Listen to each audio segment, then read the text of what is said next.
With just 55 days until the final votes in a race that is in a dead heat, Kamala Harris faced off against Donald Trump. It was the first time the two have ever met in person. The night began with the vice president walking across the stage to shake the former president's hand. Harris clearly signaling there that she wanted to take command, kicking off 90 minutes of confrontation.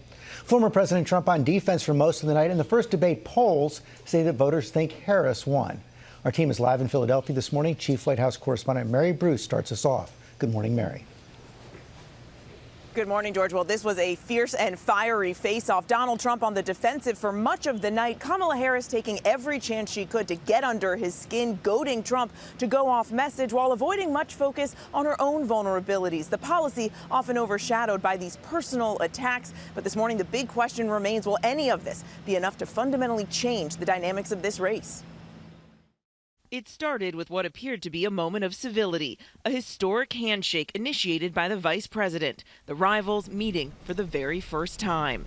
Kamala Harris, let's have a good debate. Have fun. Thank you. But the niceties didn't last, the nominees quickly digging into each other, beginning with the issue top of mind for many voters, the economy. Donald Trump actually has no plan for you because he is more interested in defending himself than he is in looking out for you. She doesn't have a plan. She copied Biden's plan, and it's like 4 sentences, like run, spot, run. 4 sentences that are just, oh, we'll try and lower taxes. The vice president repeatedly goading Donald Trump, trying to get under his skin. And what you will also notice is that people start leaving his rallies early out of exhaustion and boredom. The former president taking the bait. She said people start leaving. People don't go to her rallies. There's no reason to go. But Trump throwing the heat right back at her. Wait a minute. I'm talking now. If you don't mind, please. Does that sound familiar? She went out. One of the most contentious exchanges of the night on abortion. Harris trying to capitalize on Democrats' advantage on the issue. One does not have to abandon their faith or deeply held beliefs to agree. The government, and Donald Trump certainly, should not be telling a woman what to do with her body. I have talked with women around our country. You want to talk about this is what people wanted?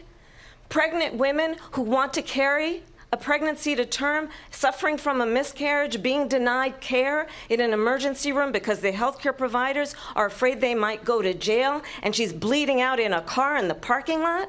She didn't want that. But she also dodged when asked if she would support any abortion restrictions, while Trump repeated false claims, prompting a fact check from moderator Lindsay Davis. There is no state in this country where it is legal to kill a baby after it's born. And he refused to rule out signing a national abortion ban. On immigration, Trump trying to pin previous chaos at the border on Harris. They're destroying the fabric of our country by what they've done. Harris laying into Trump for urging Republicans to kill the bipartisan border deal. But what we have in the former president is someone who would prefer to run on a problem instead of fixing a problem.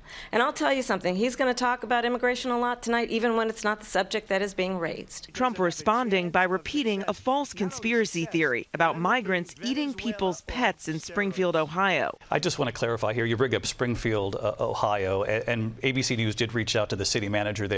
He told us there have been no credible reports of specific claims of pets being harmed, injured, or abused by individuals within the immigrant community. Well, I've seen people on television. Let me just say here, this is the people on television say my dog was taken and used for food. So maybe he said that, and maybe that's a good thing to say for a city manager. I'm not taking this from but television. But the people I'm on taking it from television the city saying their manager. dog was eaten by the people that went there.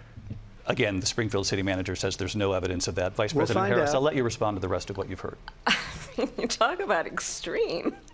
The candidates also sparring on foreign policy. It is absolutely well known that these dictators and autocrats are rooting for you to be president again because they're so clear they can manipulate you with flattery and favors. The leaders of other countries think that they're weak and incompetent, and they are. They're grossly incompetent. And getting personal. Trump asked about his statements questioning Harris's racial identity. So I don't know. I mean, all I can say is I read where she was not black, that she put out, and I'll say that. And then I read that she was black, and that's okay. Either one was okay with me. That's up to her.